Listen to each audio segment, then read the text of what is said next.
What is our third main topic today? Our third main topic comes from Corey Eisner.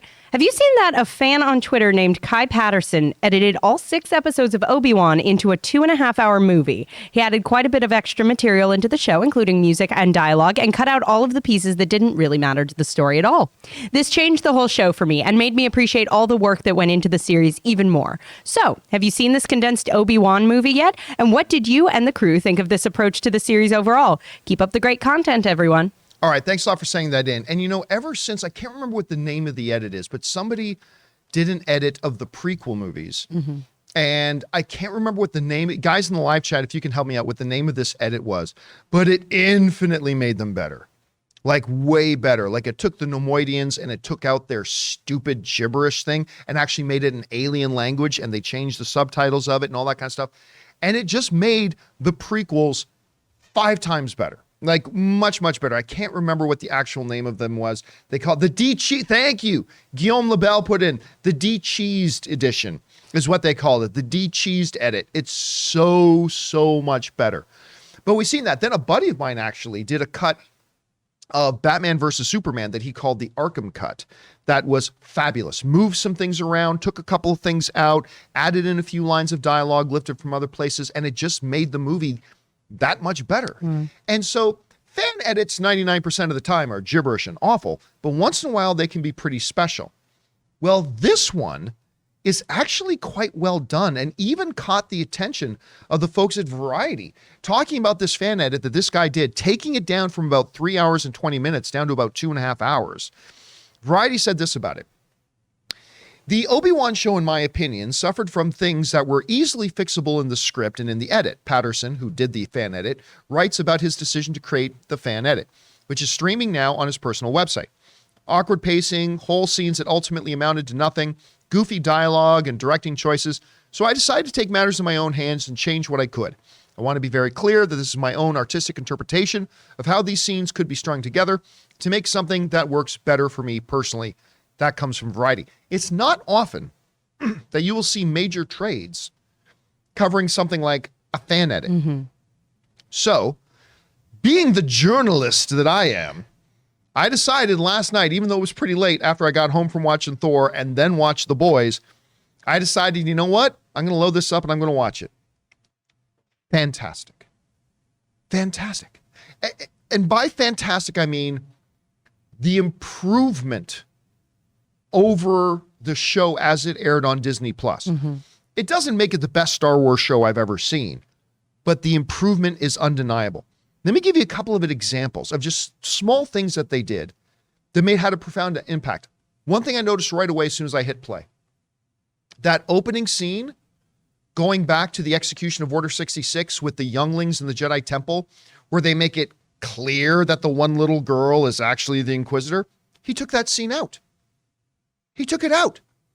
That one little edit decision made the Reva character far more interesting going through, because right from the beginning, it's like as soon as Reva showed up, I'm like, oh, well, she's the little girl who was in the temple. That was supposed to be a little bit of a discovery for the audience, right?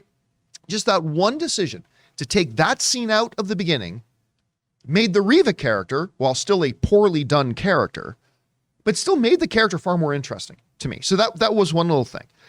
Then he just made little things that take little things that irritated the audience out. The scene where Leia's trying to run away from the bounty hunters, the bumbling bounty hunters chasing her through the woods, he just cut it out. So in the show, Flea shows up and Flea says, "I'm here for you, princess." And that's not what Flea sounds like at all, by the way. But and then this big chase ensues and the guys are tripping through the things and then they finally catch her and put the bag over her head. Well, what he did was he has Flea saying, "We're here for you." And then it's instantly cuts to the bag going over her head. That's it. It's like, what? Wow. That made it way better. And then he did some things by addition. A lot of fans, including me, were like, in that epic Obi-Wan Vader fight to end the series, never really satisfactorily go, well, why did he leave him alive? He did that before, and it turned out badly. He fought Vader before in Revenge of the Sith, left him alive, turned out very badly, and now he's going to make the same mistake again. So what he did was, what the editor did, he just went back to the Phantom Menace and took Qui-Gon's words going, he is the chosen one. He will bring balance to the Force. So as Vader is down on one knee and Obi-Wan is still standing with the lightsaber, he plays that audio as if it's a memory in Obi-Wan's head of Qui-Gon saying to him, Anakin is the chosen one and he will be the one to bring balance to the Force. And then he shuts down his lightsaber and says, goodbye, Anakin, and he leaves.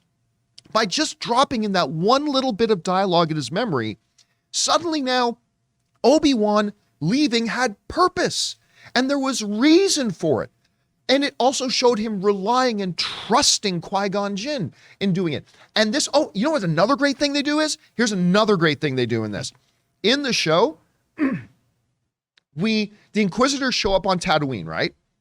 And they go to that saloon, they find the Jedi, and some way the Jedi just gets away. Mm-hmm. And then later, the Jedi runs across Obi-Wan in the desert, and then later, Obi-Wan sees the Jedi's body hanging. He just moved the scenes around.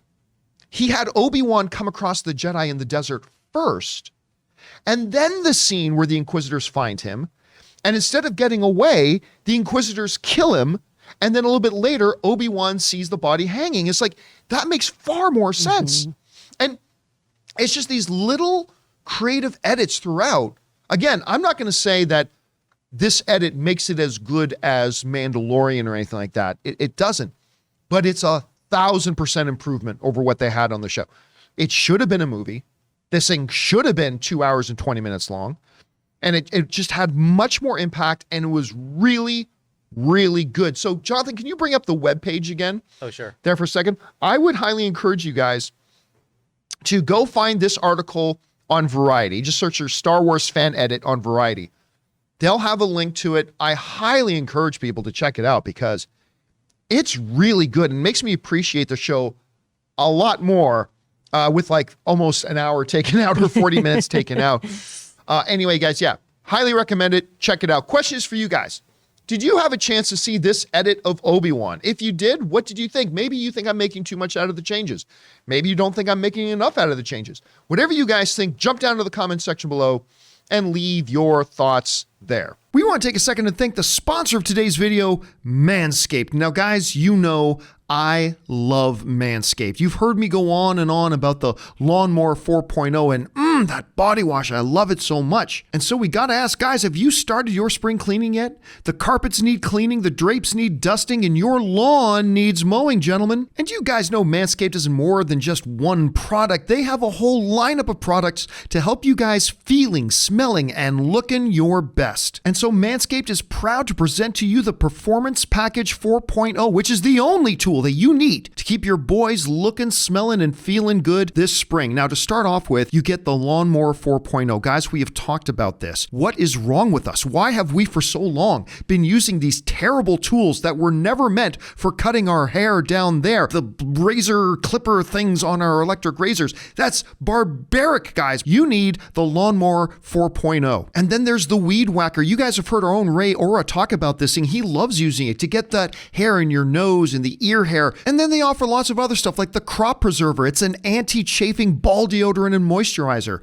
The Crop Reviver. It's a spray-on toner for your balls. And of course, they've got the perfect grooming tool for your face with the Plow 2.0, the perfect razor for the finest shave on that face. So guys, get 20% off plus free shipping with the code CAMPEA. That's CAMPEA at manscaped.com. That's 20% off and free shipping with the promo code Campea at manscaped.com. It's time to throw out your old hygiene habits and upgrade your life.